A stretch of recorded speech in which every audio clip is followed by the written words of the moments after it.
I go by the name of Lady Jade. So while we're waiting on everybody else to kind of jump in, our special guests into the hang, real quick, do me a favor. Let me know where you're from and who you got taking the dub tonight in the chat. Go ahead and let us know in the chat where you are from and who is going to win tonight's game when you get a chance.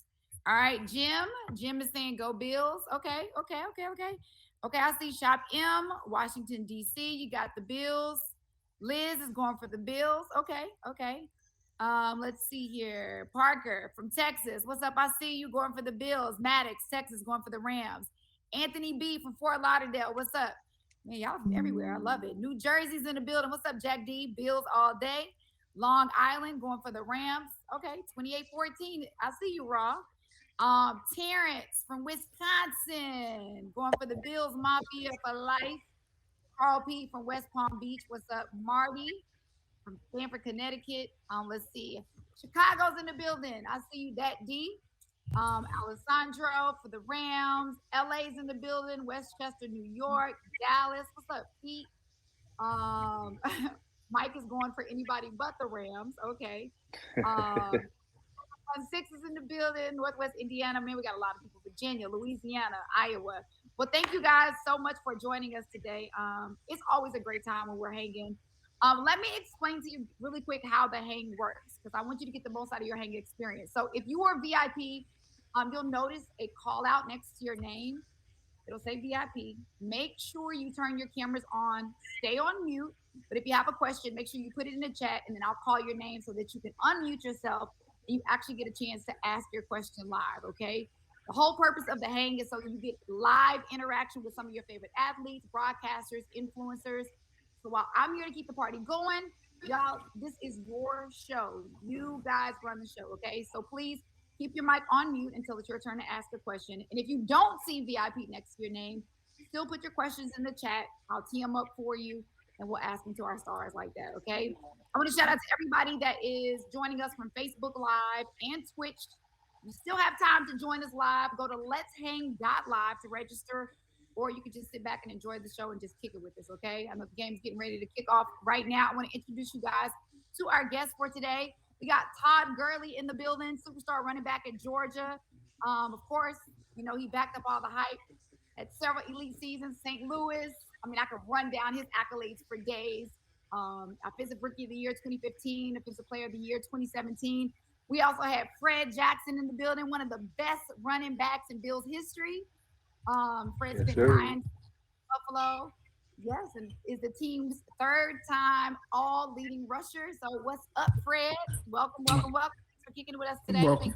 Appreciate it. We got Andre, who will actually be joining us later on today from SoFi, of course, NFL Hall of Famer. He's one of our best friends at Hang. He's always hanging with us.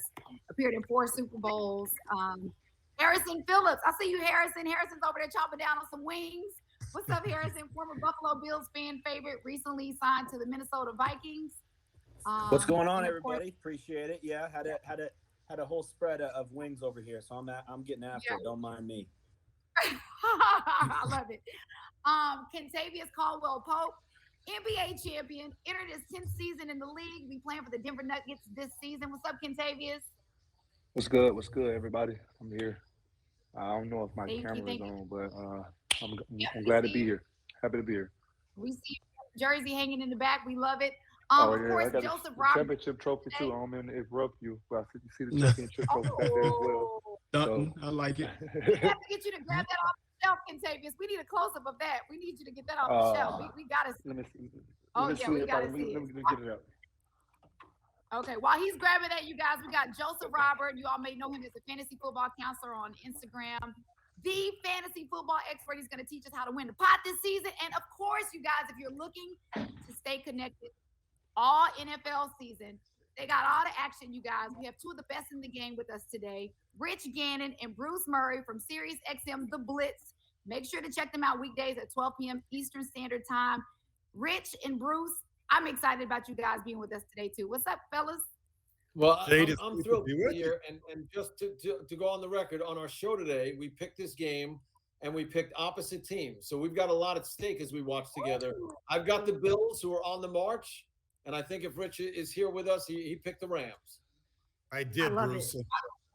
I'm really excited to be with you, Jade, and with everybody else. It's gonna look. It's already started, man. I can't take my eyes off the screen. It's gonna be a great game. It's gonna be a shootout. We've got two very good quarterbacks, but don't forget about the kicking game. This game could come down to the wire. We've got two good kickers as well. Absolutely. Well, before we get into our questions real fast, I don't know how many of you guys, I know Harrison got his food, but I got to give a shout out to David Buster's. Do y'all see this pretzel? Is this like not the most amazing pretzel you've ever seen in your life? Wow. Yeah. Amazing. If you want wings, Dave and Buster's has you covered. They got multiple wing flavors from buffalo to Cajun, spicy Korean, and more. You can go to daveandbusters.com to order food. You can go pick it up. They're also available on DoorDash, Uber Eats, and Grubhub. So I'm going to go ahead and kick off the questions and let you guys just have at it, because I think this is going to be a good game, just like Rich and Bruce said. So let me ask you guys, first game of the season, is it too soon to go around the room and ask for Super Bowl picks? Is it too soon? Can the Rams go back to back? I don't know. I think they it's can. It's never too soon. No, it's not. It's Sean McVay, I think, is one of the best head coaches, but best play callers in all of football. I think we saw what he did with Matthew Stafford last year. I think you look at Cooper Kupp, and Bruce and I were talking earlier in our show today. I mean, he's one of the most dynamic receivers in all of football.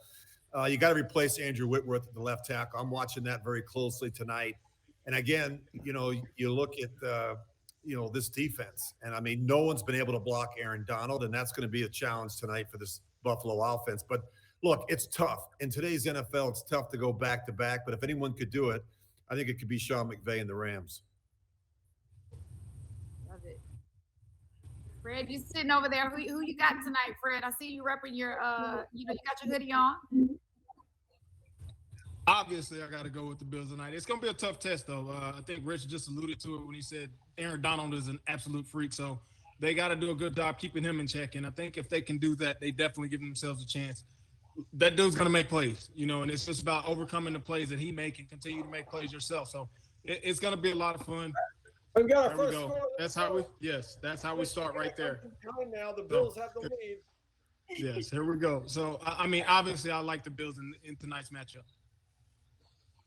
I love it. So, Kentavious, I do want you to show us that the trophy when you get a chance. Everybody goes for the rings. Everybody goes for the trophy. I've never gotten a chance to see one of these up close and personal. It's an experience, man. I love it. I was hoping I could get a parade, but it didn't happen during my championship. Happened during COVID. Got you. Do you have the trophy right there with you? I do. It's standing on myself. Championship trophy, the jersey right there next to it. So they pretty got everything. The goggles. Still got the champagne bottle. So man, kudos. Pretty much everything. Yep, 100%. That's true. And don't forget, you guys, if y'all have questions, please feel free to put your questions in the chat, and then we'll get you to unmute and ask your questions.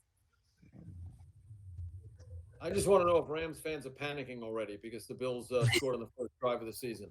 I'm just wondering. We always call Monday overreaction Monday to the first week of the season. I'm wondering now if we can overreact to one drive in a football game as the Bills score on the first time they touch the ball. Well, this, Bruce, it's going to be an all-day sucker. The one thing that was impressive in that drive, I think it's going to be really important for Buffalo tonight. If you're playing against Aaron Donald in this defense and you're a quarterback like Josh Allen, you cannot hold the football. That time clock in your head, the ball's got to come out on time. You take the second and third hitch against this defense, something bad's going to happen. You also have to change the launch point. Nice job moving the quarterback. Make it difficult for that Rams defensive line to locate and track where Josh Allen is.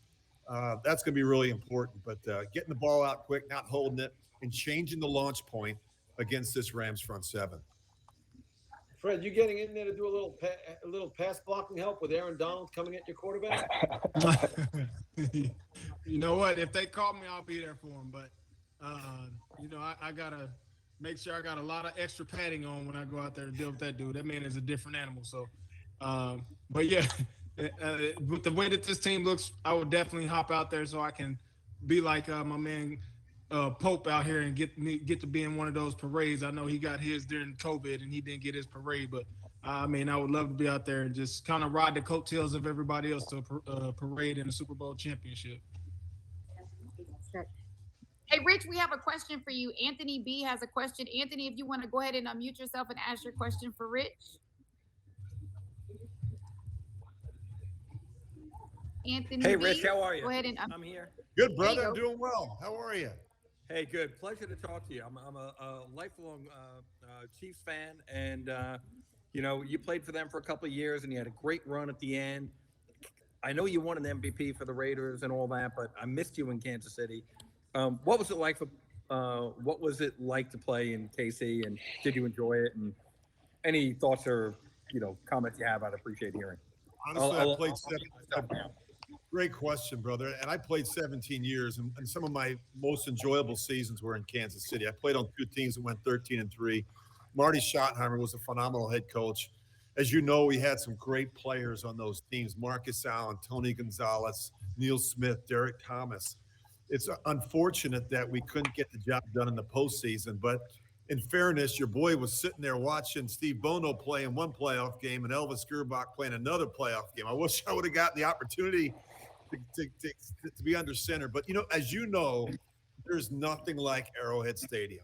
I mean, 80,000 screaming Chiefs fans wearing red, the home of the Chiefs. I mean, it's a special place. And all the places that was, I think, the most exciting place to play, even as a Raider coming into Arrowhead. It's awesome. Really, and the crowd noise and that whole feeling there, it's really a true thing if you're a player. It's I would say there in Seattle are two of the most difficult places to play. And what's amazing, and I would say New Orleans as well when that's rocking. And that's a dome stadium. But in terms of the outdoor stadiums, there's nothing like Arrowhead and Seattle. There's the Chiefs fans are right on top of you.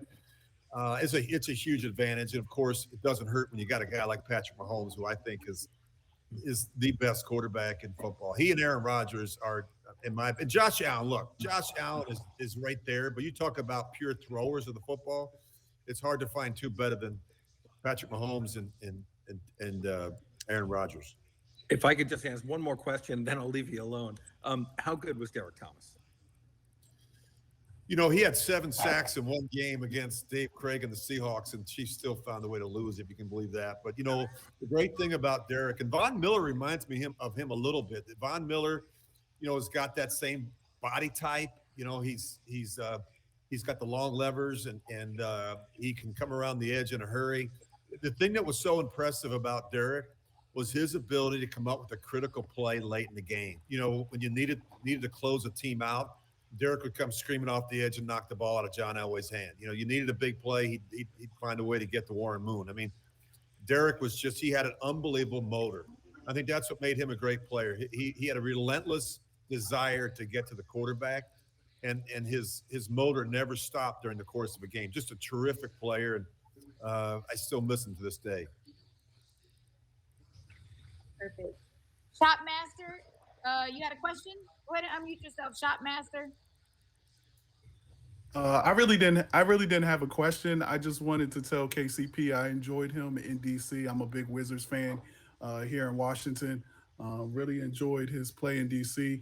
And I wondered, so I'm a big Bradley Beal fan. Can you tell me what you think of Bradley Beal's game, and if you feel like he can lead a team to the playoffs and beyond?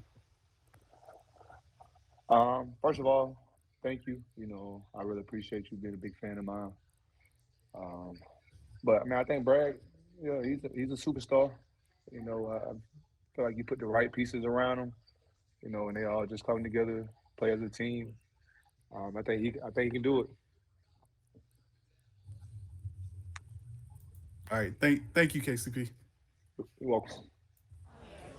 Hey Harrison, we have a question. It's not from VIP, but they said, did you expect to leave Buffalo this offseason, and how hard was it for you to actually leave? Doing all this running. Oh, I'm sorry. Yeah, I mean, I never really anticipated going into free agency. Um, I was kind of a Buffalo guy through and through those first 4 years there. And so during my last year, I just assumed the deal was kind of going to get done. The Bills aren't huge on extending guys during the season. It's not a big thing they did. Obviously, Dawson just got his done before the season. Super happy and proud for him. But yeah, I guess it was probably after the combine when I started realizing that I didn't think a deal was really going to get done, and so then was able to start shifting my focus to some other opportunities, and ended up in Minnesota. Hey, I love it. I love it. Yimmy P, go ahead and unmute yourself. Yimmy P, it's your turn.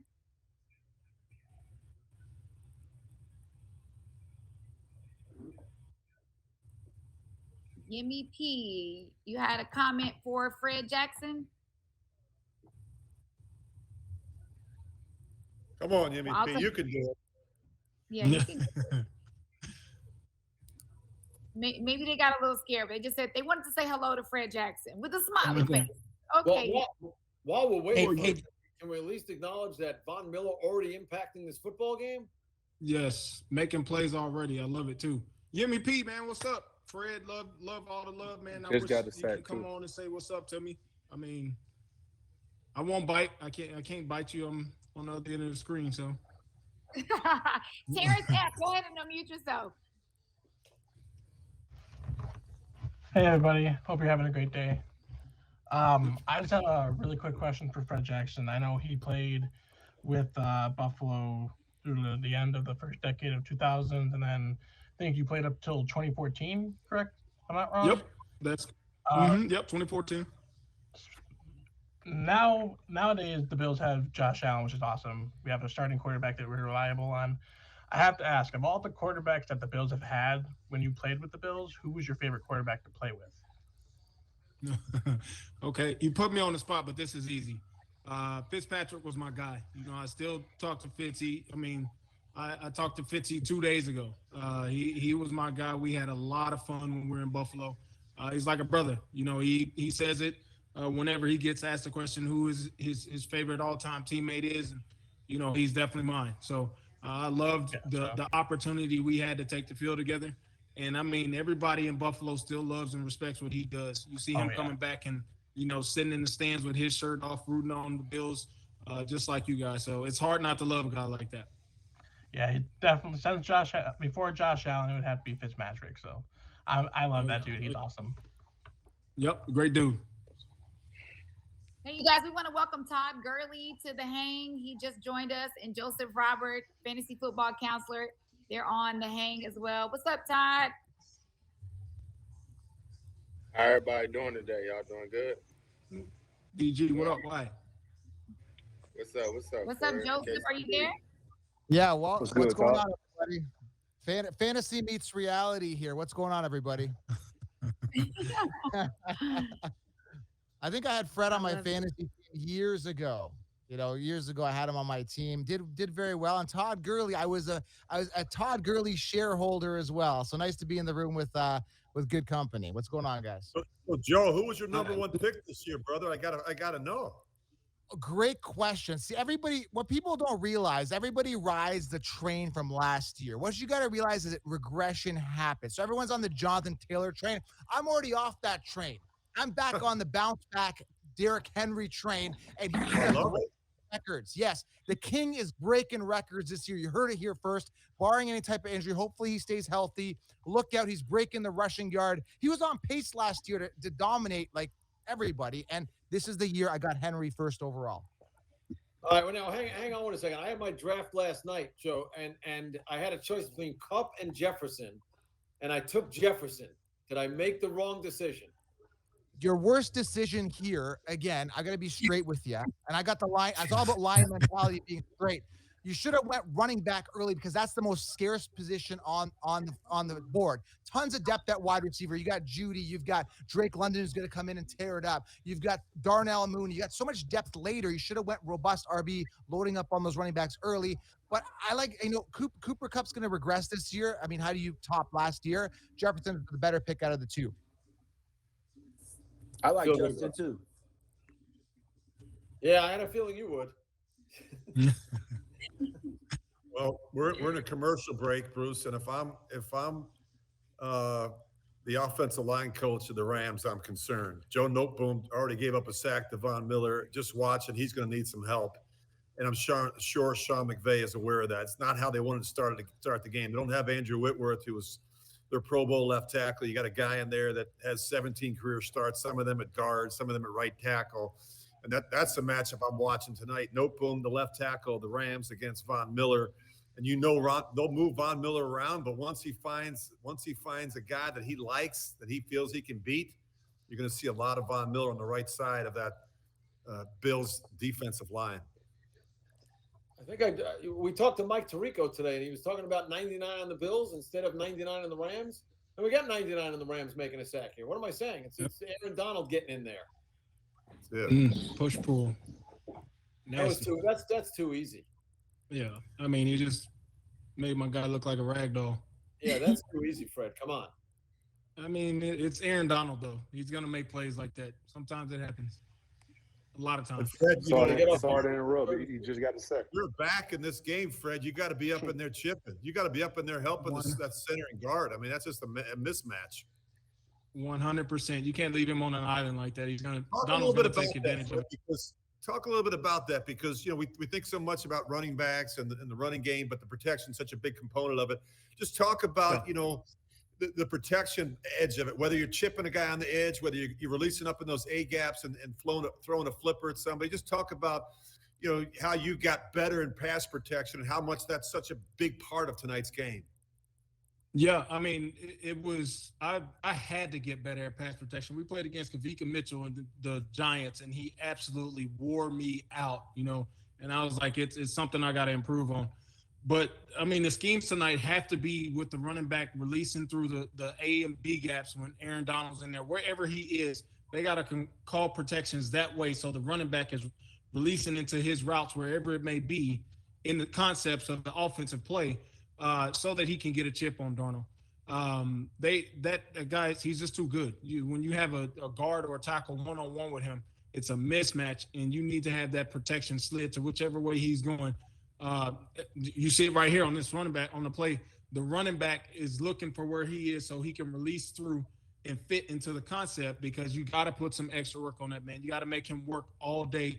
And the thing you have to do is wait to see what side he takes on the offensive lineman and be on that other side of him so you can get a little piece of him. I talked about it last night on the show I did. You want to hit him every time you go through there because you want to take a little piece of him. And by the time the fourth quarter comes, you want to have hit him with those body blows. So hopefully it slows him down a little bit going into the fourth quarter. The problem is Devin Singletary is a liability in protection. He's 5'7", he's about 200 pounds. He's not going to do a lot of damage in there blocking and chipping. Yeah.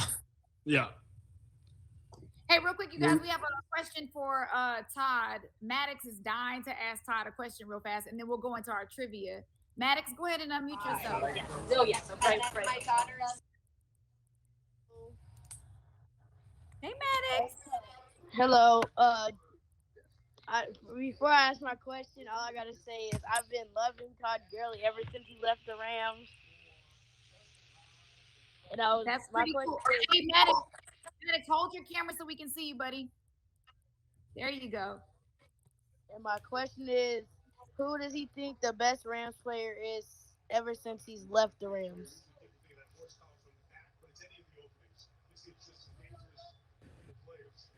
What's up, Maddox? How you doing? I think everybody in the world know who the best. I think everybody in the world know who the best Rams player is. It's 99. Like, no questions asked, for sure. Maddox, how old are you? 11, about to be 12 in December. Okay, nice. Well, thank you for being brave enough to ask a question. We appreciate it, okay? Yep. Yeah, appreciate it. And happy early birthday, man. Thank you.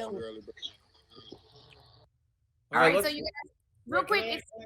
Let's start the conversation. Will Josh Allen have an incompletion tonight? Can I ask that now? Yep. Definitely. Hasn't missed yet. Hopefully not.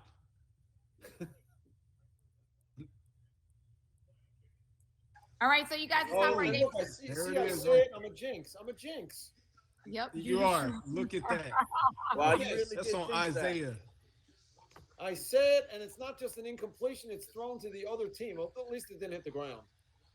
Yeah, well, that's on Isaiah. He's got to come up with that catch. Yeah, that's in his hands. Yeah. Super Bowl hangover is going to start this, tonight with the Rams. I think. I think people are going to be disappointed this year. Really? Bold prediction. Yeah, I mean, I don't know. I just got this feeling because again, what goes up must come down, and I just don't know. I think people are downplaying the Stafford elbow injury. Again, that's just a bold prediction from what I've been hearing from the fantasy community. I could be wrong, but again, everyone, it's such a pinnacle year last year. I'm expecting a decline. All right, you guys, we have our first quarter coming to an end. I have a $200 gift card from Dave and Buster's that I want to give somebody. Fellas, you guys are welcome to play along as well. I don't know if you know this, but the Dave and Buster's Bev game is strong. Oh my gosh. But now there are even more cocktails and beers to choose from. You got the best part is that they all come in tailgate-sized drinks towers, so you and your whole crew can actually enjoy. So put your answers in the chat. Please do not yell out your answers. Don't unmute. Put your answers in the chat. The first person to get it right will actually walk away with the $200 gift card courtesy of Dave & Buster's, and we all love Dave & Buster's. So the question is, Tommy, I'm going to need you to help me watch the chat too, by the way, okay? In the new Madden game, which quarterback has the highest throw power rating? Is it A, Tom Brady, B, Patrick Mahomes, C, Josh Allen, or D, Joe Burrow? Go for it. Oh, that was fast. we have a winner, y'all. We have a winner. Our winner is who we couldn't get off mute earlier. Go ahead and unmute yourself now. Yimmy P. The answer is Josh Allen. Go ahead. Yimmy. Yeah. Yimmy P, you just got $200 courtesy of Dave & Buster's. You're going to be balling out of control when you hit up Dave & Buster's. That is going to be amazing. So congratulations, Yimmy P. Are you there? Yimmy P could not find that unmute button, but it's all good. Congratulations. It is all good. Hey, speaking of throw power, let's talk about throw power in real life, you guys. I mean, who has the better arm? Is it Patrick Mahomes or Josh Allen? I think we're splitting hairs. Jade, when you look at their ability to push the ball down the field, to throw the deep ball, to throw the intermediate cuts, to throw the ball deep outside the numbers, regardless of what hash they're on, their ability to throw the ball on the move. I mean, we could put both of them in shorts and a T-shirt and go out and have a little throwing competition, and I don't think there's a whole lot that separates the two of them. These guys are just phenomenal throwers of the football, and I'd take either one of them on my team. Let's put it that way. Okay. Yeah, I always, I mean, Rich, you played the position, so you know it. I mean, they can both get the ball anywhere it needs to go as fast as it needs to get there. If somebody said Brady, I would have been a little upset, but at least they got the two right choices competing for that top spot. Yeah, the one thing about Mahomes, I would say, he could probably get it out a bit quicker. I mean, he's got some of that baseball arm in him. He's got a lively arm. Obviously, his dad was a terrific pitcher, and he can make the unusual throws look like so simple. I mean, he could be running to his right and throw it behind his head. I mean, he's daring. The thing about Mahomes, he attempts throws that a lot of quarterbacks in the NFL wouldn't even try. I think that speaks volumes about the confidence he has in his right arm. Yeah, but Mahomes is definitely a guy that keeps you on the edge of your seat whenever you're. I would hate to be a DB, trying to cover somebody knowing that he's got the ball in his hand moving around back there. But I'm a Josh Allen fan, so obviously I'm going to be a little biased when I answer that. But like you said, it's splitting hairs. They both get the job done at a high rate, and if you have either one of them on your team, you're going to have some success. And from playing. Hey, Fred, Rich, and Todd. Yeah, you guys know from playing in Fred, Buffalo. Rich, and Todd, I want to ask you guys.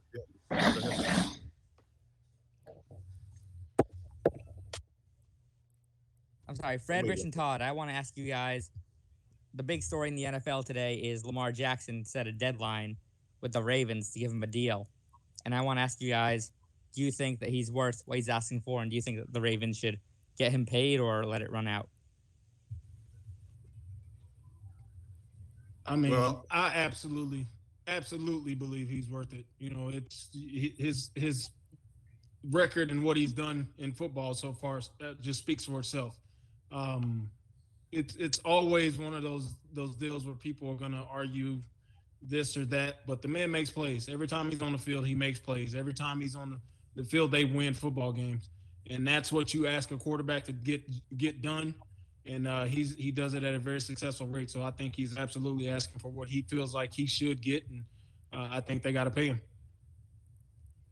Yeah, I agree. I think the longer this goes on, that the more it costs the Ravens. I mean, if they would have gotten this thing done a month ago, they probably would have saved themselves some money. I think the big sticking point's the guaranteed contract, and I think that never would have happened had Cleveland not did what they did. But regardless, I think they've got to find a way to get it done. If they don't get it done by Sunday, the Ravens can still hold on to them and obviously make them and franchise them. But I don't think you want to be franchising your quarterback when you look at what that will cost per year. And not only that, but the fact that when you franchise a quarterback, he's probably not going to be around in the offseason. You want Lamar Jackson in the building. I agree with Fred. The guy's 25 years old. He won the NFL MVP in 2019. This team's won a lot of football games with Lamar Jackson under center. Yeah, and Rich, our colleague Bill Polian has often said it. The sooner you get it done, the cheaper it is. I know they're not a team that necessarily likes to pay guys after 3 years. Can you imagine how much less expensive this contract would have been if they did it after his third year? I mean, they'd have a bargain with Lamar Jackson right now. Now they waited, and it's going to cost them a lot more if they get it done.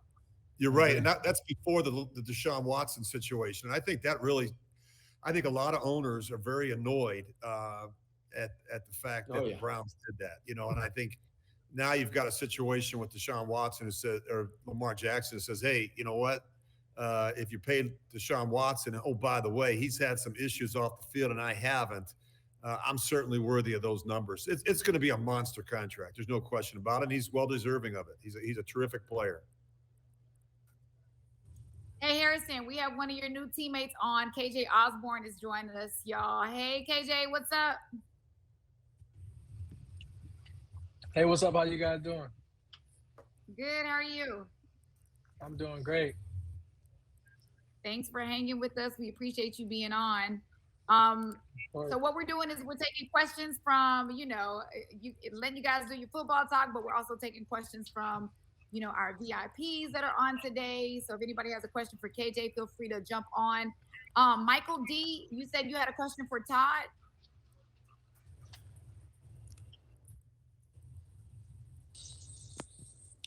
I'm KJ. I got a question for you. Why didn't you invite me over to watch the game, bro?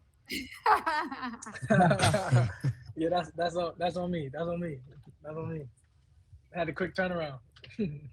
Hey, KJ, I got a question. How does a guy go from no catches his rookie year to 50 last year? And based on 50 last year, I'm expecting 100 this year. Just walk me through what that looks like.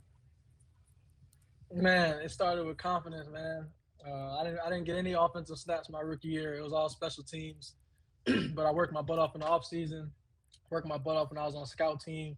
And I just took advantage of the opportunities that were given to me. And, last year I was able to get 50 catches and, gain the trust of my teammates and Kirk. And this year, with a new offense, more receiver favorite, I'm looking to do a lot more. I think that D has a question for KJ. That D, go ahead and unmute yourself. Hey, what's up, KJ? I've actually been blessed to watch you pretty closely. I'm a Bears fan, but still NFC North. Here we go. Nothing. No negativity. I got no negativity here. It's all positive. But I'm curious. What is it like to be in a wide receiver room? I played the position myself, so I always like to ask this question. What's it like to be in a wide receiver room with what I would say is arguably a top 3, wide receiver core in the NFL right now? It's great, man. I'm blessed. That's what I tell people. obviously line up with a guy, like Justin Jefferson. Then we got the old head in the room, Adam Thielen, and with all his knowledge, going on year 10. We just bounce ideas off each other. We play off each other. I make a play, Justin make a play, Adam make a play. We also got other. We just added Rager coming in. We got a bunch of great guys in the room, and then obviously led by Coach McCardell. So it's really fun in our room. We know we have a really talented room, and it's fun in this offense, like I said. So we could just bounce plays off each other. Me lined up next to Justin a lot. They're doubling him. That gives me a chance to get open. Now they can't double him, and then now JJ can get off, and Adam can go off, and then that opens up the run game for Dalvin. Like, there's so much things that we're excited to do. So I'm blessed to be in a room like that. Outstanding. Just pass all those notes to the Discord so I can get them to Chicago. Appreciate you.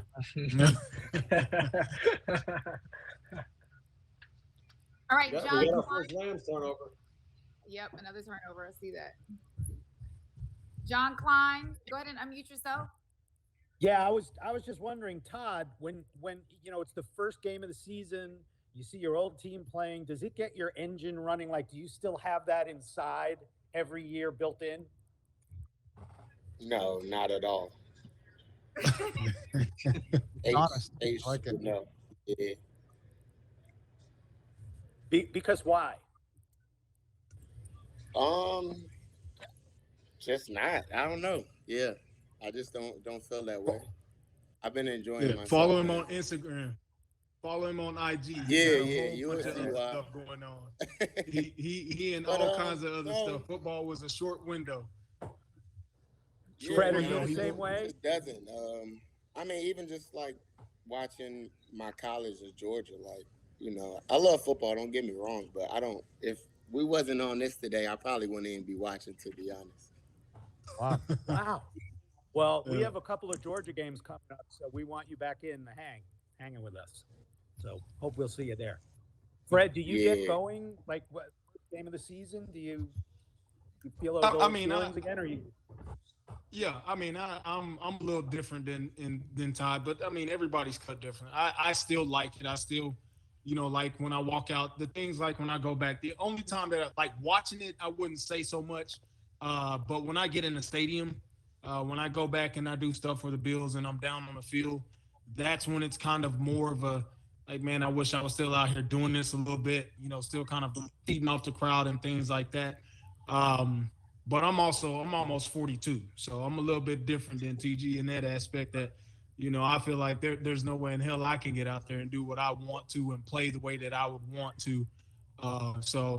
But yeah, I mean, things like being down on the field, that's when you more feel like that you can be out here and, wish that you can come out running out that tunnel one last time, so to speak, things like that. But, as you get older, those feelings fade for sure. So, it's just fun to watch these guys out here do stuff, and you sit back and you say, man, I actually used to be out there competing with these dudes at a high level, but now I'm 40 and it hurts to get off the couch. So, Fred, I'm still doing it at 45. You got to rethink age. Come on. No.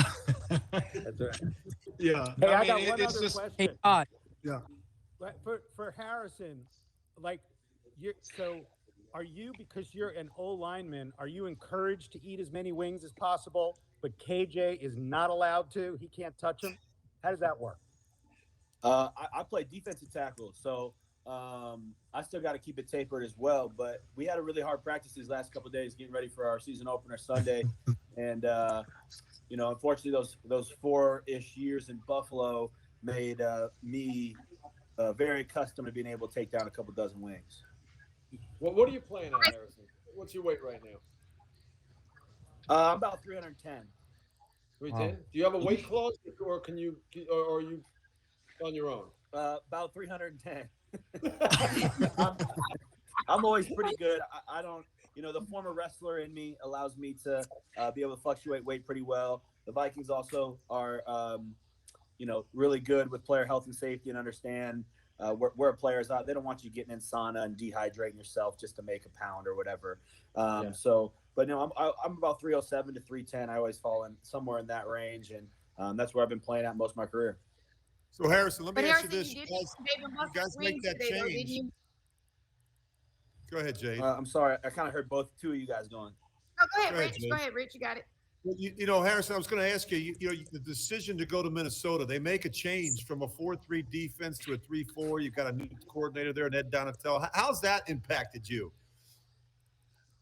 It's been different. OTAs, I really felt like a bad football player just because it was so hard to transition back. I had a lot of success at Stanford, so I knew I could play this defense really well.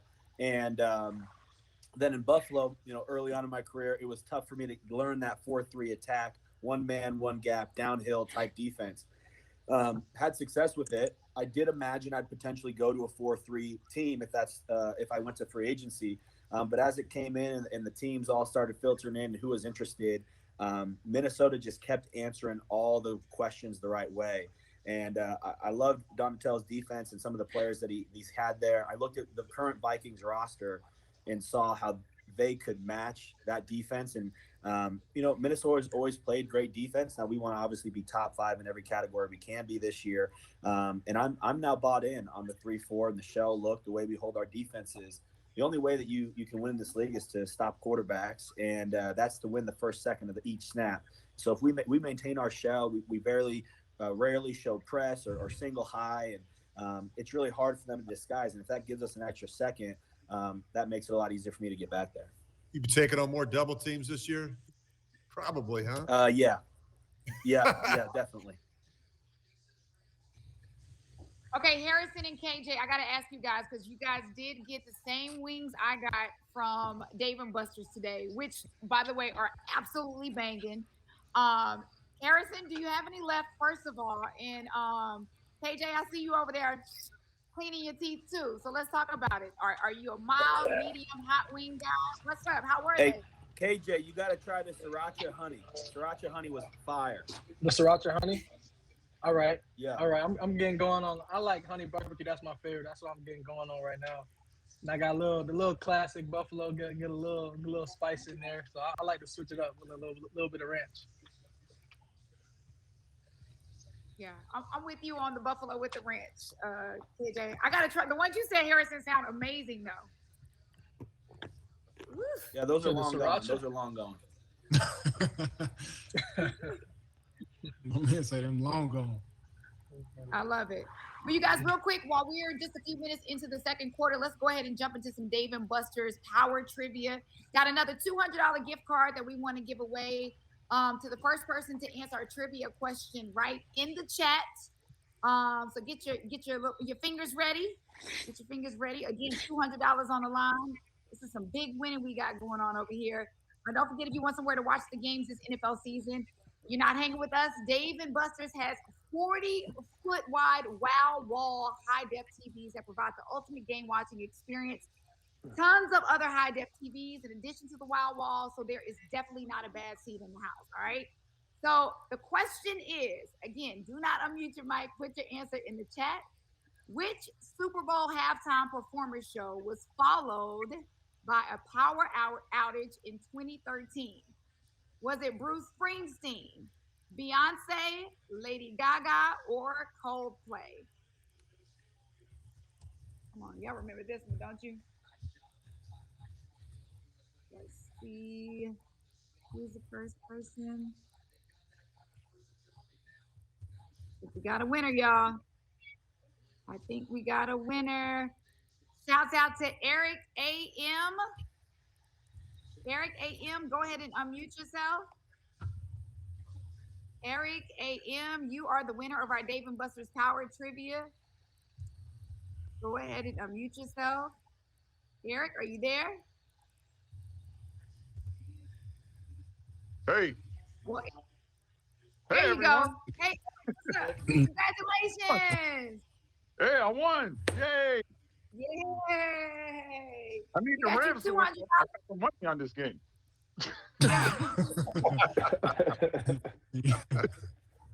Well, at least you got the gift card. Is that redeemable for cash? Now, thank you, and I wanted to say you're beautiful. Oh, thank you. I appreciate that. Thank you so much. Yeah. Look, Eric trying to use the $200 gift card real quick. Okay, I'll meet you there, Eric. No, I'm just joking. All right, Rochester, New York. Thank you. I appreciate it. I All appreciate right. it. That's hilarious. So fellas, I got to ask you guys, kind of football, not really football. What was your favorite halftime show? What was your favorite halftime show? Because I know everybody loved the one that happened this past year, the Snoop, Dr. Dre, everybody. But your favorite halftime show of all time? Oof. Man. I mean, it's hard to go against last year's. I mean, it's hard to say one other than the one that happened last year. But I think you gotta tip your cap to Beyonce too. Anytime Beyonce performs, she definitely puts on a show, and she put on a show when she was out there. So it was one of the livest performances I seen in a long time when I was sitting around watching it. Fred, you must have missed it. You must have missed the halftime show when my boy Prince let it loose down there in South Florida in the rain. I tell you what, I make my home in Minnesota, and I thought Prince was unbelievable. That was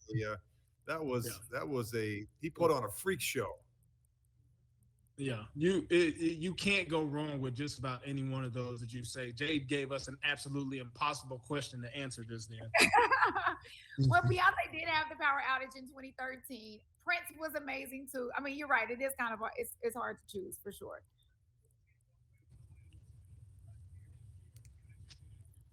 So Fred, I actually had a question. Well, Jade, Bruce is hoping for Air Supply this year's Super Bowl. You know what I mean? That's who he wants. He wants to hear Air Supply.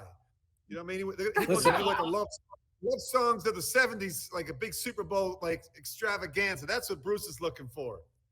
I don't want to chime in because I'm a New York guy and it's obviously Springsteen, but I didn't want to embarrass anybody on this chat right now. I mean, that's the obvious choice. Come on. Okay, hey, if we've still got Todd, I'm sorry, Jade, but I want to ask Todd about fan control football that he's invested in. I've seen, and that's the up and coming league, and we've got Terrell Owens doing that, and he's a Hang regular, and he's investing in that or playing in that. So I want to hear, Todd, how you got involved in that, and kind of explain to people how that league works, fan control football.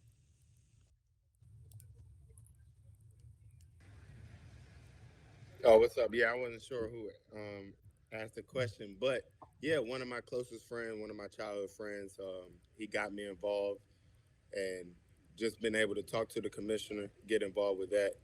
Obviously, co-own a team with Marshawn Lynch, Renee Montgomery, and Marcus Peters. But just going to the game and seeing the different environments. Obviously, you have different leagues where you have the Canadian League, you have the XFL, the USFL. But one thing that's different about the fan control football league is it's kind of like, I guess like fantasy football or kind of like social media where you have all the guys that want to be coaches and want to be GMs, but you actually kind of get that chance. So the fans actually call the plays. The coaches and the owners, we make the trade, but we don't approve the trade. The fans actually approve the trade. And they have a couple of little tricks where you have like a fifth down play, or you take a guy out and it's like six versus seven. So I actually been enjoying it. The league is actually quite impressive. When I first came, I didn't know what to expect, but being able to be involved, see, and then you got guys like T.O., T.O. is still out there playing. And then you get a bunch of guys that's been able to play. Obviously you got guys like Johnny Manziel that's been able to play. Then a couple of pro athletes that just make a kind of more just a cameo appearance. But it's actually been going well. So I'm excited to see what the next season do for it as well. All right, we have a question for Fred and Todd. Ra, if you want to go ahead and unmute yourself.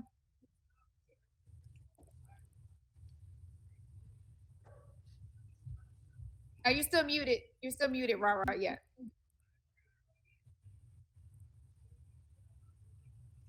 Still muted. Yep. It's not working. You got to know how to unmute. Unmute. All right. We're going to wait on you to figure that out, Ra. I'll come back to you. I promise. Shopmaster, go ahead and jump on. Unmute yourself, Shopmaster. Yeah, I had a question for the fantasy guy, Joseph, and I had a question for Rich. I'll start with Joseph first. Dameon Pierce, Houston running back. I picked him up in the 5th round. Was that too early? Absolutely not. I mean, you got to Okay. look at scarcity of that position. You got to look at what type of situation he's in. And I'm glad you asked this question. I happen to be wearing a Texans hat today. I'm not a Yeah. Texans fan, but I think they are completely being slept on. You got Brandon Cooks, who's got a chip Mm. on his shoulder. I think he's a great receiver, completely underrated. Davis Mills, if you look at him statistically, the last stretch of the season there, he was a top 10 quarterback, passer rating, just completely underrated. And you got this young, hungry Dameon Pierce. They let go of Marlon Mack, right? Years to wow us, what I say. Years to wow us, we're not wowed for Marlon Mack. And here comes young, hungry Dameon Pierce, fourth round pick. I love the upside, love the opportunity. I'm excited for him. And again, Yeah, he that looked scarce. good. Yeah, fifth round. He looks dynamic. I think he's completely underrated. I think people are sleeping on the Texans. They're sleeping on Davis Mills. They're sleeping on Nico Collins. I love this offense. I'm going to be watching them, and we're gonna see some exciting things. So fifth round, I think that's great value as long as he's part of a robust RB strategy, meaning he's not your RB1 on your team. You've got other guys there in case things don't work out. But fifth round, I think you got a good deal. I have Dalvin Cook and Montgomery as my other running backs. Montgomery should be safe. I'm hoping Dalvin Cook finishes the season because that's his Yeah. problem, man. Just finish season. It's like playing fantasy football roulette, right? Because it's like which games is he going to miss this day? Which chunk of games is he going to miss? Because historically, that's what we see every year. I wish the best for him, but at the end of the day, man, he doesn't finish seasons. I don't trust Cook, so hopefully it works out for you this year. All right, thank you. And now I have a question for Rich Gannon. Rich Gannon, you played for my Washington my Washington Commanders team back in the day, but we have some Madden guys on here, and you're always a big guy in Madden Ultimate Team. Do you know anything about yourself in Madden Ultimate Team, and what is there like? Do you get to negotiate whether you get in the game or not and set your price? We always wanted to know that.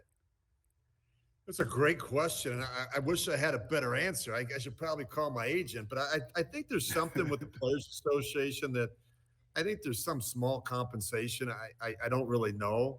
I know back when I was playing, all the players would sign a licensing agreement. A lot of that money would go to the NFL Players Association for a number of different things, most notably to fund the litigation against the owners and the new collective bargaining agreement. But I think Madden's awesome.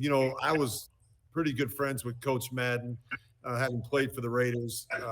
We have the same agent, Sandy Montag. Sandy was very instrumental in getting those deals done with EA Sports, and it's amazing when you think about how the Madden video game started. A lot of these young kids today know nothing about the Hall of Fame coach John Madden. They just don't know him. All they know is Madden's the guy in the video game, which is pretty amazing. It tells you about how popular that is. But I don't know about the ratings and how they come up with that. I'm always fascinated, even with the current players. Like, you start comparing players and statistics and like arm strength. I don't know how they come up with some of those analytics. Whenever your card comes out, it's one of the best QB cards in the game. I think everybody who plays Madden can attest that. So we appreciate you. Appreciate it, my man. Even those who didn't see you play. I saw you play. There's some people who didn't see you play. They only know you because you're in the game, but it's all good. Thank you, man. Speaking of I Madden, gotta tell you, Rich, it's funny that you say that about Madden, because like most kids today think it's a video game, as you said. It's kind of like Tommy John in baseball. Most people hear Tommy John surgery, they think it was after a doctor, not a player. It's no different with Madden. People are like, yeah, he created a video game. No idea that he's a Hall of Fame coach. And he was intimately, Bruce, as you know, he was intimately involved in the inner workings of that game. In the beginning, when they were putting Madden together, they wanted to do they had a very difficult time with the computer programming stuff to get 11 versus 11, and they really wanted to go 7 versus 7. And Coach Madden said, absolutely not. I'm not going to associate with anything other than real football. And every year they'd have these meetings, and John would be involved in them in terms of how to make it more realistic and how to get the coaches involved and how to get feedback and how to get more fan interaction. So it was important to Coach Madden. It's a big part of his legacy. Yeah, I can tell you, watching my kids play it all the time, the game's come a long way from those stick figures when it was first invented. Sometimes I walk downstairs, I think I'm watching a football. I walk in the room, I'm like, what game are you watching? And it's a real game. I mean, it's amazing what's become of that thing. So, Bruce, I guess my question is, do any of your kids play with KJ? Because KJ, you're on the Madden game, the current Madden game right now, right? Yeah, I'm on the current Madden game for sure. Are you okay with your rating on the current Madden game? No way. I think I'm like a 72 or something. Like You're a they got sleeper. my strength all low, and the weight room in the Vikings, they told me I got to do less reps because I'm too strong. I go to Madden, my strength of 40. You're a fantasy football sleeper, man. You're a fantasy football sleeper. That's how we know you in the fantasy world. I mean, you're a real person, but for fantasy, they call you a sleeper. That's funny, man. And Jay, you got to know that there's not a player in Madden that's happy with their rating. I don't care if they get a 99, they're not happy with their rating. Like, there's not a guy in Madden that's happy with their rating, right, KJ? I mean, you're talking to teammates. Nobody's happy with the number they got. No, they're a little low. Like Rich was saying, I'm kind of curious of kind of how they come up with them too, because I mean, you'll see guys who are supposed to be up there, top receiver, and like this year, like Jamar Chase, like I don't even think he was in the top 10 receivers in Madden, and we're like, okay, how does that happen? But we were just like, it's curious to see. Hey, real quick, you guys, Chase Dumore just joined us, former college football player. Y'all probably saw him on Too Hot to Handle season 2, doing his thing. He's known as having the best hands on TikTok. What's up, Chase?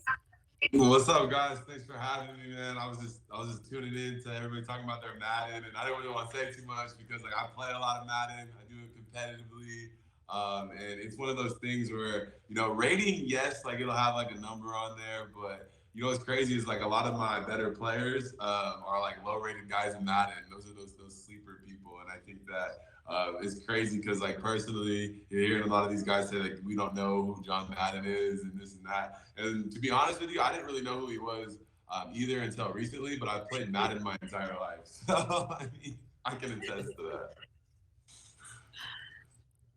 I love that. Oh my You God! know the funny thing is, and Rich, there's our colleague at Sirius XM NFL Radio is Charles Davis, who's the analyst on Madden Radio, and a lot of guys, people on the street meet him and they go, how come this guy has this rating? And Charles is like, I don't really have anything to do with that. But it's funny how the guys that are in the game themselves, people think that they're the ones sitting down and putting the ratings in, not the computer guys. I can tell you this from working with Charles. Charles plays no role, KJ, in your rating or anybody else's rating in the game itself. All right, Ron, go ahead and unmute yourself. You got it. I think I'm unmuted, right? Yep, we got you. Perfect. Congratulations. All right. Yeah, you figured it out. Yeah. You know what? I didn't hit the right button. Sorry about that. Two things. KJ, I'm actually on Madden as we speaking. Your rating is a 75. So that's actually not bad when it comes to Madden. But I guess Fred Jackson, I wanted to ask you. 80. Listen, us Madden players, I've been playing Madden since '89. Us Madden players have been arguing the attributes and the overalls for years. We don't know who does it. It's a mystery. But Fred, my question for you is: when you played, what was the scariest or most intimidating defense you played against? Ooh, I mean, it's the league. So I mean, every time you step out on the field, there's somebody out there that's ready to decapitate you. I'll tell you a funny story that not a lot of people know about. So when my rookie year in Buffalo, well, after my practice squad year, so my second year basically, I was the backup quarterback, and I've never played a down of quarterback in my life. And we were playing against the Patriots, and J.P. Lossman was our starting quarterback. He gets hurt on the second play of the game. Trent Edwards is our backup quarterback who gets hurt on the second series of the game, and our running back coach at the time hands me the little clipboard and said, get ready to go in at quarterback because we're down a quarterback. And that was the time that Belichick had all his defenses top three all the time. Every time they stepped out on the field, they were, a defense ready to go. And I just remember looking at him saying, you know what, man, y'all going to get me fired in the NFL before I ever even have a chance to play if y'all put me out here at quarterback. So But that would probably be to say the time that I was most, I don't know, apprehensive about stepping on a football field was when they were going to ask me to play quarterback to do so. But any other time I step out there, you belong. You have to have that mindset when you step out there.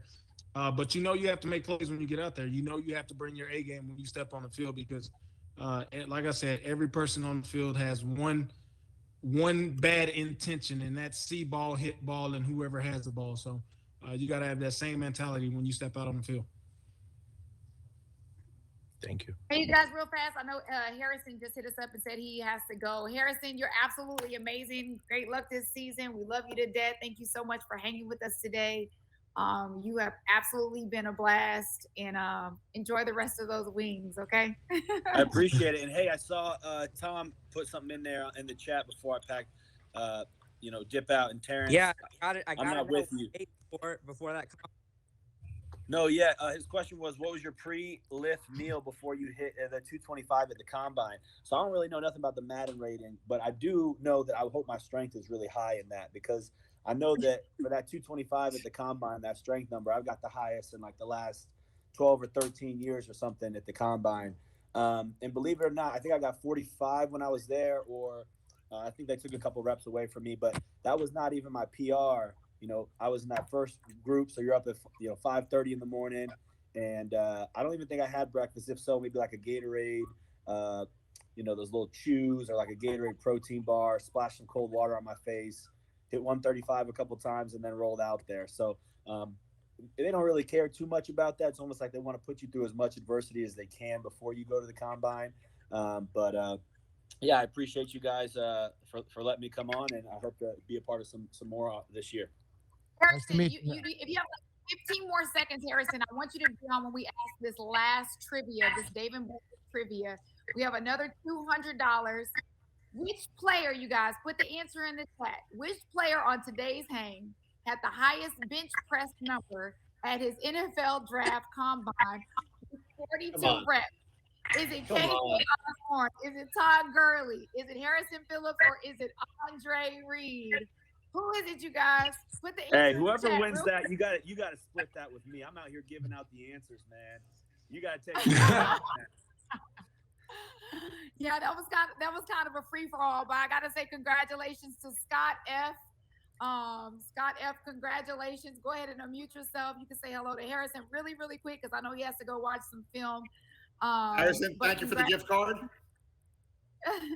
That was easy. That was too easy. You had to be on your board. I wish my tests at Stanford were that easy. Because you did 42, and from what I hear Todd and KJ, y'all did about what, 17 maybe? I think I did 18. Oh, that's a. I think you're still strong, KJ. You're still strong. We should have opened up. If you guys were second I had 23. Oh, Chase, you had 23? I had 23. My combine numbers were good. I didn't get it transitioned into Madden, but my combine numbers were solid. Hey, Chase, who do you think you should be playing for right now? Because they say you have the best hands on TikTok. Like, I know you. So basically, like right now, I'm in the USFL, the spring league for us football players that didn't get a shot in the NFL yet. But honestly, like I would like to, go up to Seattle, play for Seattle because like that's kind of like where I'm from. I live in LA now too, so I'm kind of building like a fan base around the Rams. They're coming off a Super Bowl win, so I think the Rams or the Seahawks would be ideal for these hands. You know what I mean? I love it. So, Tom in the chat said, "Chase, we need you on the Jets." The Jets. Unfortunately, I'm not trying to tarnish my career just yet. I'm just kidding. Oh, snap! Is if it true you have a phone call, I'll be right over. Oh. Chase, you have a boxing match coming up. You box too? Yeah, I do. I'm fighting on pay-per-view this weekend against Corey Warden. I see how some people in here are very excited for that. But yeah, that's why I was a little bit delayed. Just trying to figure that out. I had to pass my medical exams and such today. We have to weigh in tomorrow morning, and then the fight's happening on Saturday. I have a fight background. How you feeling, man? Oh, I feel great, man. I got an 80-inch wingspan. I came down from 270 to 230, so I got the size advantage. 6'5". I'm fighting a 5'11", 205-pound man, so I'm feeling pretty good. I wish you the best. I got to ask everybody in the room, actually. Le'Veon Bell or Peterson, who's winning that? Have they fought yet? They were supposed to fight, then it got postponed. Who do you got for that? And would Fred consider a boxing career in the near future?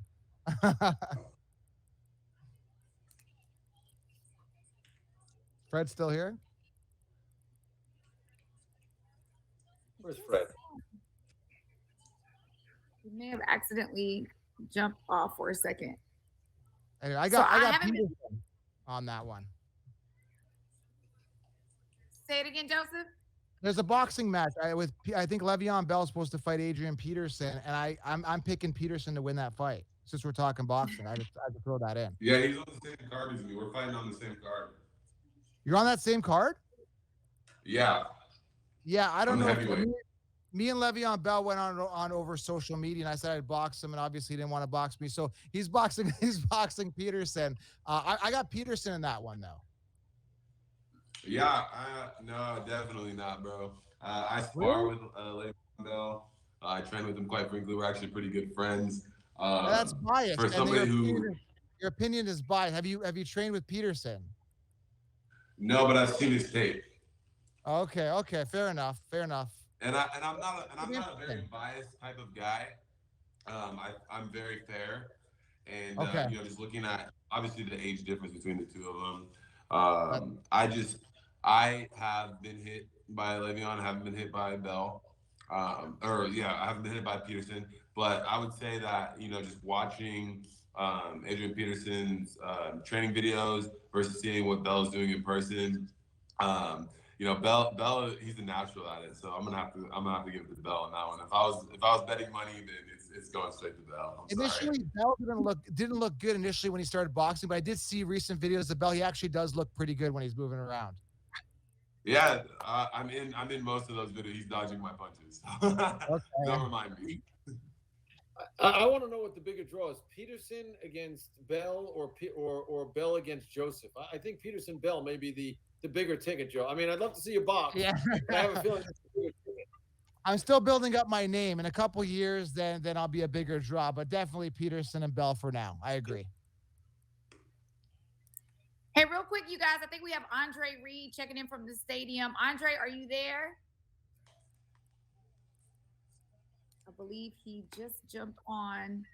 I know he's live from SoFi, so the reception may be a little spotty. Are you there, Andre? You're muted. He's there, but he's muted. Gotcha. I think he's talking too. How about this? There it is. Can you hear me now? Hey, what's up, Andre? What's going on? Can you guys hear me now? Can you see me? There you go. More importantly. All right. What's up? It's a pretty good game here. It's been a couple turnovers lately here and stopped some drives, but this is a pretty good game. It's with 2 minutes, about 1:48 left in the first half. And I think they just had another turnover. I just came out the suite here, and the Rams got the ball back. So this is probably the most important series of the game right now because they are actually at the inside the 50. So with 2 minutes left, they can score 7 or they can score 3.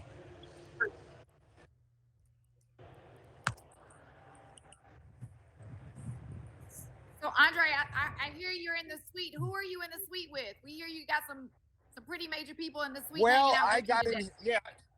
Yeah, I got in here early, and it's actually Roger Goodell's suite, so it's the commissioner. His family, a lot of people in his entourage are in the suite. Actually, Aeneas Williams came in the suite. He played for the Rams for a couple years, so it's awesome. Good stuff. Hey, Andre, I got a quick question. It's Rich Gannon. Hope you're doing well, my friend. Hey, you played with one of the greatest quarterbacks ever in Jim Kelly. Do you see any of the same qualities when you study Josh Allen? You look at what he has meant to this organization in just a few short years? Yeah, I think Josh obviously runs a little bit more and does stuff with his legs a little more than Jim did. They both have strong arms. I mean, Josh's arm is just perfect for Buffalo and the weather that gets late in the season, and you got to have a guy that can throw through wind and snow and all that. And, Brett, to me, the greatest quarterbacks, two of the greatest quarterbacks in the weather of all time were Brett Favre and Jim Kelly because of being in Green Bay and being in Buffalo.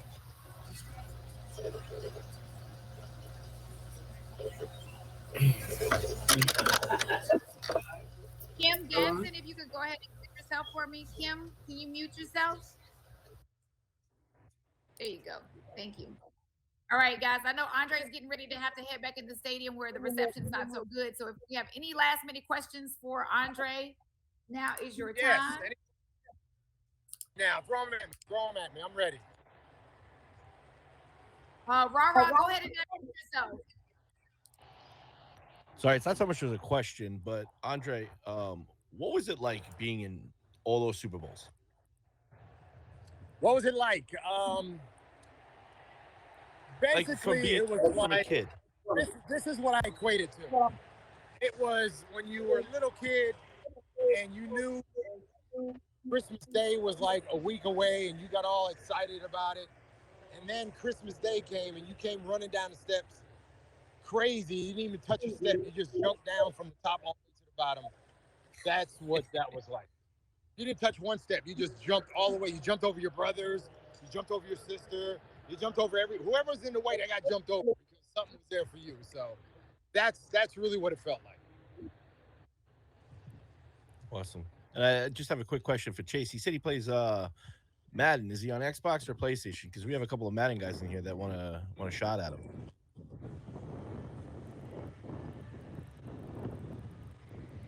Chase is still on. I think he stepped away for a second, so we'll ask him as soon as he jumps back on. But yeah. Andre, I got Terrence, one more question. Terrence has a question. I'm sorry. Go ahead, Terrence. Go ahead. Okay, Andre, pleasure to meet you, man. You are an awesome wide receiver for the Bills, and I loved following your career. Thank you. My biggest question for you is, who did you have the most heat with in your career, cornerback wise? Who was covering you that you had the most heat with? That was tough, or you just gave me fits, or just was a great battle every week. There's a lot. I mean, guys that have gold jackets, obviously. I mean, Rod Woodson, Deion Sanders. There was some really good corners that I went against over the years. I wasn't going to get the guy that they pulled off the street. I was going to get their best players. So Darryl Green was another good one. There's been a lot over the years, man, and they made me better. Because I had to do my homework. I had to study. I had to be ready for Sunday. The funny thing about it is they had to be ready for Sunday too, because they were going to get my best. Absolutely. Thanks. Appreciate it, man. You got it. All Thanks right, for being Andre, here, man. We have one more question for you, Andre Maddox. If you want to go ahead and unmute yourself.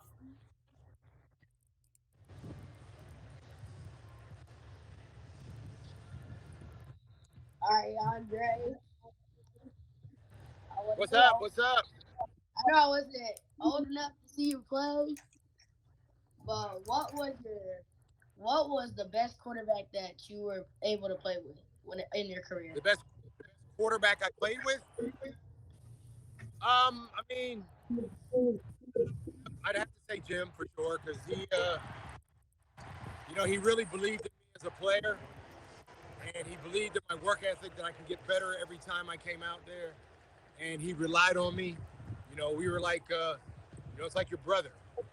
You rely on your brother for things, he relies on you for things, and you get things done. So he was, next to my mom and my dad and my brothers and friends and all that kind of stuff. Jim was my best advocate on the field every single Sunday. So really loved the way he commanded the huddle, the way he went about doing things. That made us, who we were as players. So Jim was that guy. Yep. Thank you, Andrew. Hey, Andre, real quick. Yeah. We're wrapping the second quarter. You're getting a lot of love in the chat. We have one last question from Tom, and then we'll let you go because I know you want to enjoy halftime and hang out in the suite No, and that's so on okay. and so Guys, forth. halftime, they don't have an HBCU school here, so they just Oh, okay. they don't got an HBCU school playing at halftime. They get it in, so Okay. it's all good. We'll go, Tom. And I know Shopmaster has a question. We'll do those last two questions. Go ahead, Tom. Great. First of all, we love you at Hang. Thanks for coming back as always. My question is, obviously you were in those Super Bowls. You know about kind of adversity and kind of bouncing back and getting back at the next year. This Bills team that we're seeing, obviously last year the way the season ended was historic. That crazy game with the Chiefs, kind of hard to believe how it ended. So, what's kind of the best advice you'd have for this team and insight into their mindset in terms of getting back at it after a loss that you can't even understand? And they're just going back at it the next year. That's a great question. Because in life we go through ups and downs, we go through wins and losses, and it's the measure of somebody is how they really come back from a loss. If we won every time, it would be easy. We don't have to worry about having to deal with something. But when you win, when you lose, all these other factors come into it. And I'm sure the head coaches, Sean McDermott, and all the head coaches, and all the people for the Buffalo Bills, the last 2 years of losing to the Chiefs in their building 2 years in a row in the playoffs, it just seems like in Buffalo that kind of thing happens. But every dog has its day, and what's going to happen is once it's ultimate and we win it, guess what? They forget about all that stuff. They forget about it. They forget about the 4 Super Bowls that we went to and how tough that was to get there, regardless of winning or losing. There's a lot of players that don't get to win, but it's just not how fans and people think. Winning is the thing, and we didn't do that. So that seems like that's our thorn in our side, our career, and I never will consider myself a loser because it's tough to get back. It's tough to get back there every year, and everything's got to be going your way. Everything's got to be right. So I'm sure that's what Sean has told this team, that sooner or later, every dog has its day, and the Bills are going to be there, and they're going to get to the Super Bowl, and they're going to win it. So that's the way they have to think. All right, Andre, we have one more question for you, and then we're going to hear from Rich and Bruce, because we have a tie game right now, so we definitely want to get their point of view. So if you want to go ahead and unmute Shopmaster really quick and ask your question to Andre. Hey, Andre Reed, you're a legend, man. I appreciate you in your time. I was going to ask you, I'm a big Washington fan, so when you said Darryl Green, I was like, yep, I know he gave you fits because I watched y'all two battle. And you mentioned HBCU. I'm from a HBCU, Go Howard, HU. I was going to ask you about what Super Bowl loss haunts you the most, but I don't even want you to answer that because you kind of answered that a little bit. I mean, you kind of said something, but I have 2 big Buffalo fans here in the chat right now. And I was wondering if you could just give a shout out to Retro Yimmy and Buffalo K. Like those are my guys. They are big Buffalo fans, and they love you. Buffalo. I got you, Buffalo K. And what's the other name? Retro Yimmy. Retro Yimmy, Buffalo K. Yeah, Buffalo K, Retro Remy. You're probably drinking some Remy. I don't know, but hey, thank you for being a big fan, man. I appreciate that. Just keep with us, man. A lot of teams, a lot of fans ride or die with their teams, regardless of what's happening. So I appreciate you guys ride or dying with us. Yeah, no problem. Thank you. Andre, thank you so much. We appreciate you jumping on. Of course, you're one of our favorites on the hang. You're always great. So thank you again for taking the time to step outside of the I might pop back on and show the stadium a little bit when I'm in the suite there. So I want all the fans to see, how tremendous the stadium is, and all the people on the hang to see how tremendous this this stadium is one of the best, probably one of the best put together stadiums ever. And yeah. Sounds great. We would love that. Thank you so much. Yeah, we would love to check out that Sweet Life. Thank you. You got it. You got it. You got it. All right, Bruce, Rich, what's going on with the game? Let us know. Well, I think we're all watching the same thing. Some turnovers in this game, Rich. Tied at halftime. You said it earlier today. Expected to come down to the final play. I was feeling really good about my pick of the Bills for the first 10 minutes. Things kind of switched, but it's exactly the game that we thought we'd get. Tied at halftime. I expected to be tied, as we head to the late minutes of the fourth quarter. Yeah, Bruce, we thought it'd be a close game. You can't go on the road against the defending Super Bowl champions and turn the ball over 3 times in the first half. Think about that. I mean, you got the interception again. McKenzie drops a drop interception, but you got the fumble by the rookie Cook, and then you got another interception. Josh Allen, two first half interceptions. Bruce, he's just 3. The Bills are just 3-10 when Josh Allen throws multiple interceptions. I just throw that out to you. They've got to take better care of the football. You're only going to get so many opportunities. And by the way, when you turn the football over and you give it back to Matthew Stafford and Sean McVay, something bad's going to happen. I'm surprised it's only 10. I'm surprised the Rams have only put up 10 points here in the first half. I was going to say, you're losing the turnover battle, Rich, 3-1, and you're in a tie game. You got to feel pretty good about that because I can't imagine turning it over 6 times. I mean, 3-1 in the turnover battle, you got a tie game. If you're Buffalo, you're not happy, but you're satisfied right now. No, I think you're right, Bruce. If you're asking me based on just the first half alone, who has the better chance of winning and who has the better team this year, it looks like the Buffalo Bills. I mean, they've got a lot of things going. Buffalo's got to get back to doing what they did in the first quarter. I mean, it's got to be up-tempo. The ball's got to come out quick. The screen game, a lot of the quick throws to really slow down and kind of neutralize that pass rush. That's going to be important. And again, Josh Allen's going to step up and make a couple of big plays, but you got to take better care of the football. And that starts with Josh Allen. Yeah, this much I know. If the Rams do win, the fastest measurable time in the universe, Jade, is how long it takes Rich to text me after he goes up in our pick segment. I'll be getting a text seconds after the game ends. If they win that, I know that. And I, of course, will be the good winner should Buffalo come out on top. But we'll be overreacting to it on Monday, Rich. I can tell you that. It's good. Listen, this is going to be a great second half of football. Bruce, we only get 17 opportunities. I mean, we study all week. We put so much time, effort, and energy into going out and playing well.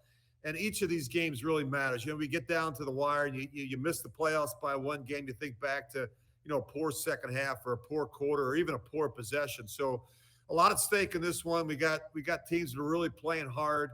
But again, I think turnovers are a big story. And if you're Sean McDermott, that's your message, Bruce, to this football team. Hey, guys, we're on the road. We're playing the defending world champions. We haven't played our best football. We turned the ball over 3 times in the first half, and we're in a 10-10 game.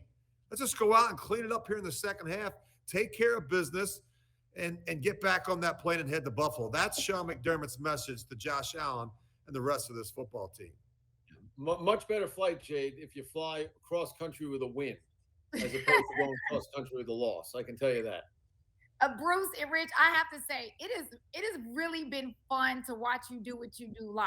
Like we hear your voice, but to literally sit here and watch you guys do what you do live has absolutely been amazing. I want to make sure to remind everybody, look, if you're looking to stay connected to all the NFL action this season, these are the guys you need to be listening to. Sirius XM, The Blitz. Make sure to check them out weekdays, 12 p.m. Eastern Standard Time, right there on Sirius XM. Bruce and Rich, I know you guys have to go. You guys have tons to do. You all, I don't care what anybody says, you're the best at what you do. Thank you. Jade, you better invite me back. You better invite me back. That's all I gotta say. Don't ditch me. You know what I mean? Don't make me call you up in about 6 weeks and say, "Yo, what's going on?" You got to invite the boys back. Rich, next year I'm going to be in a fantasy football league with you because I can never beat you at real football, but I want to play you in fantasy. I might beat you. I'm in. Count me in. It's the only chance I'll beat you in anything football, so I'm taking advantage of it. Sounds good.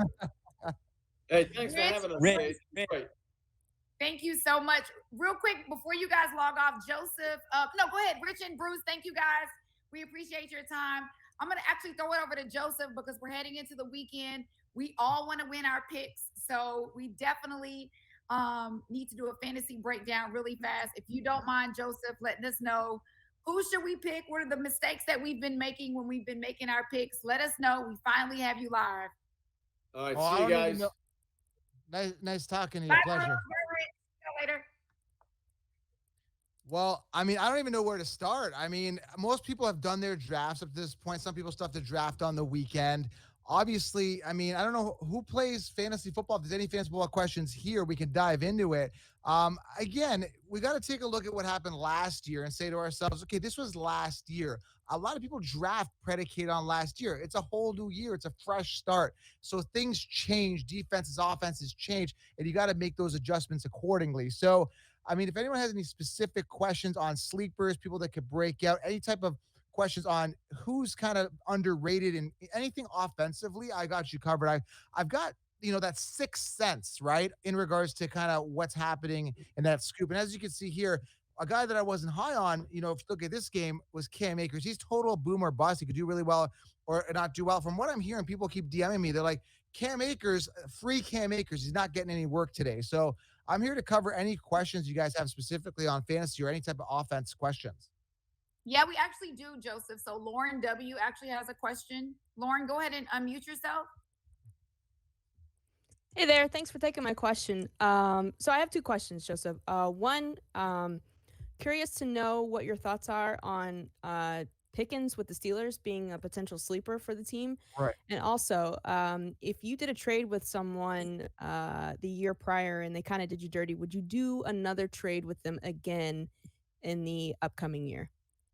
That's great question. So nice to meet you, Lauren. I appreciate it. So for Pickens, I love the talent. I think he's ultra elite, potentially could be amazing. Same with a guy like Chris Olave on the Saints, ultra elite talent. What you got to look at is the situation. He's in a situation where Najee Harris caught a lot of balls last year. That's number one. You've got Deontay Johnson, who's the one. You got Claypool there as well.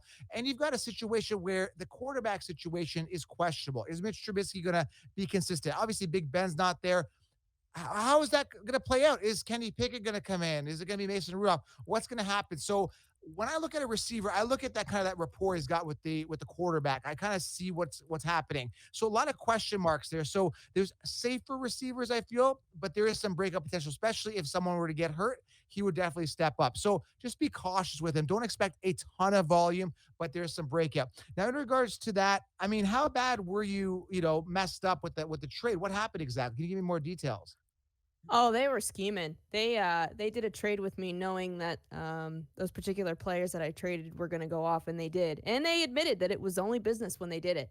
Now I seem to have a team in which I have James Conner and Nick Chubb, and he wants those guys. So I don't know. He says it's not like last year, but after what he did last year, I'm apprehensive. I don't know if I can do a trade. Now, typically, the league commissioner vetoes those trades. So if there's a trade that's completely unfair, it's typically reviewed by the league. So I would talk to the commissioner. Do you have a good relationship with the commissioner, or are you the commissioner? Do you have a good relationship? Oh, I have with a him? wonderful relationship with the commissioner. He and I have a podcast together. So you bring up a great point. I might have to take this up with him. That's what you do. Make sure that you don't get taken advantage of on a trade. That's for sure. And do some due diligence, do some research, and just hit me up on Instagram as well. Maybe I can, show me the trade. If I see it, DM is inundated, but if I could see it, I'll try to help out as well. Excellent. Thank you so much for answering my questions. Yep. I appreciate it. I appreciate you. Yes, and I love to Joseph, I got two questions. For sure. What's going on, Shotmaster? Joseph, I got two questions here. Who was that was jumping in? I'm sorry. I'm sorry. That was me jumping in. But if Shopmaster has a question, I don't know. I thought it was Top. I didn't know who it was. What's up, Tom? Go ahead, Tom. All right. It's me, Tom. I'm with Hang. I can't lie. So I love the shirt. I've got two questions. One is for viral purposes, but she might be on here listening. But I am in the family league. I am playing my own fiance week 1. And her quarterback is facing my defense. What's the trash talk etiquette? win or lose? How far can you take it in a spot like that in your experience? I mean, I would tread lightly. I wouldn't be trash talking somebody. Don't bite the hand that feeds you, or the one that hangs out with you, or the one that, you know what I mean saying? Or if you feed her dinner, whatever it is, I would just be cautious on how you want to push that when you're talking trash talking fantasy, because it affects your reality. That's my advice on that. The other question is bigger picture. Who are the guys where, tonight's Thursday, tonight's the kickoff. As you said, most legitimate fantasy players have had their drafts already. But who are some guys where people should be racing to pick this guy up before Sunday's games? Because after week 1, that's going to be the waiver guy, top pick everyone wishes they'd picked up. Great question. So I did a bunch of sleeper episodes. I did an ad now video on my podcast. A couple guys that are completely underrated you got to look for is Christian Watson. You got to understand, Devontae Adams, 169 freed up targets now with him gone, right? So you've got Christian Watson, second round pick, stud. And, a lot of people aren't saying this, but he is theoretically the most athletic receiver on that wide receiver core. Lazard has not proven he's a wide receiver one yet.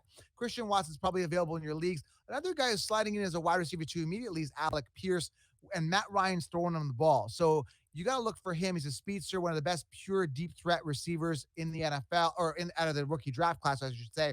Look for him as well. And again, you got to take a look at the depth chart. Who is stepping up, and it depends on who's available in your league. Isaiah Pacheco could be a great value. A running back for the Chiefs could step up, because Clyde Edwards-Helaire has not really filled those shoes properly, so there's a chance for him to break out. There's a ton of them who's available, and look for the opportunity on that chart.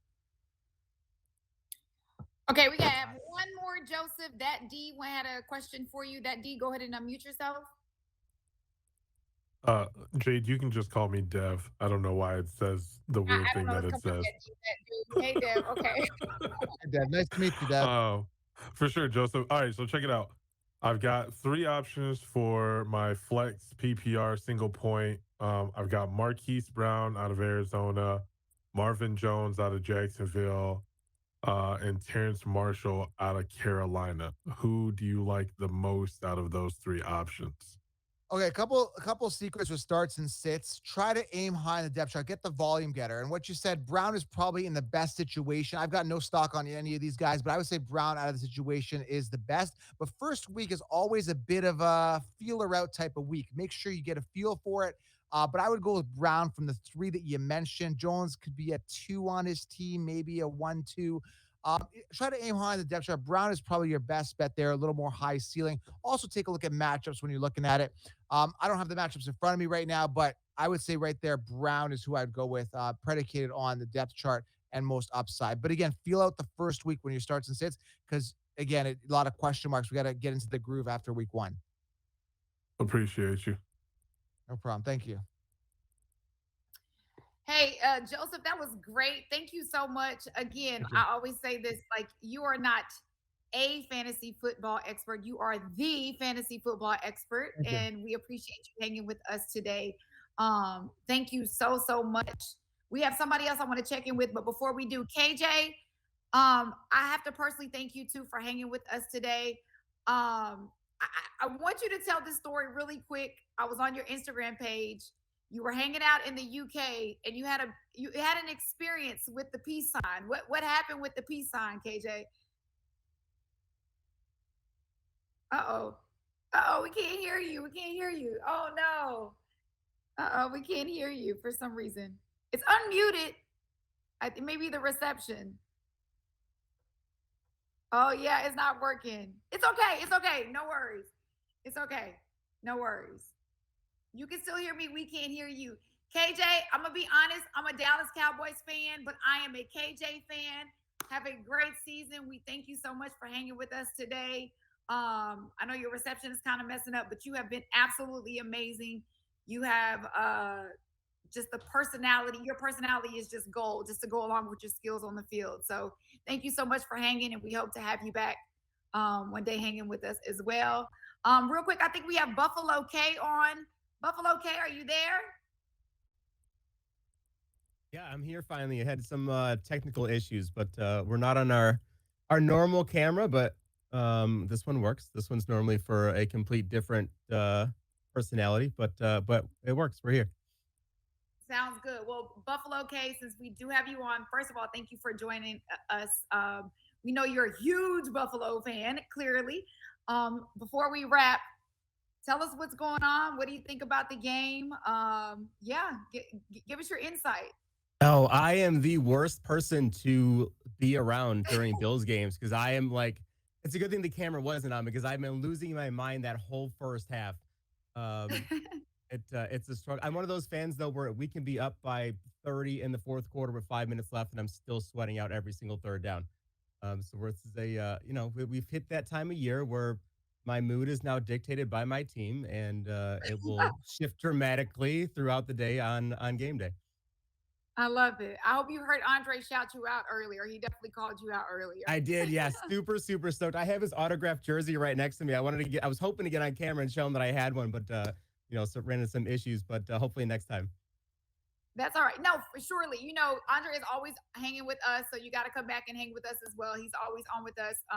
He's one of our hang BFFs. So definitely make sure you get back on because I know he would love to see that jersey. Right, all right? Definitely. Hey, everybody, I want to remind you guys that if you're staying at home for the game, or maybe you decide to go out to Dave & Buster's, guess what? Dave & Buster's has you covered. You got the 40-foot wow walls. They got the wings. They got the games and more that you can order online. Y'all, when I tell you, I cannot wait to go finish my wings that I got delivered today. I'm so excited. And my huge pretzel, when I tell you I've already tasted some, they are looking good. If you want to hear every play from the rest of tonight's game, tune into Sirius XM NFL Radio Channel 88 or listen on the SXM app. And we have a bunch of upcoming hangs too. Y'all, this season is just getting started. So please, we want you to come back and hang with us. You all have been an amazing hang crew. So clap it up for yourself. I want to see you. Clap it up. Yeah. There you go. You can join us this Saturday. Y'all, I have so many. How cool are these? Anybody know who this is? Woo. It's Vince Young, you guys. That's right. He's going to be hanging with us this Saturday. We're going to have, oh, Lord, it's a lot of people, y'all. AJ McCarron's going to be hanging with us this Saturday, too. We got Bama versus Texas. Sunday, we got Tampa at Dallas.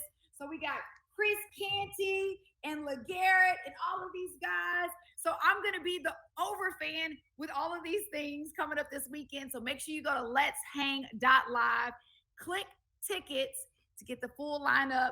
Please join back in with us. Again, you guys have been absolutely amazing. This is the type of hang crowd that we want to hang with. So thank you guys so much for joining us. And I will see you this coming weekend. Again, don't forget, log on to let'shang.live and get those tickets. All right. Thank you guys. See y'all this weekend. Woohoo! Have a good one, guys.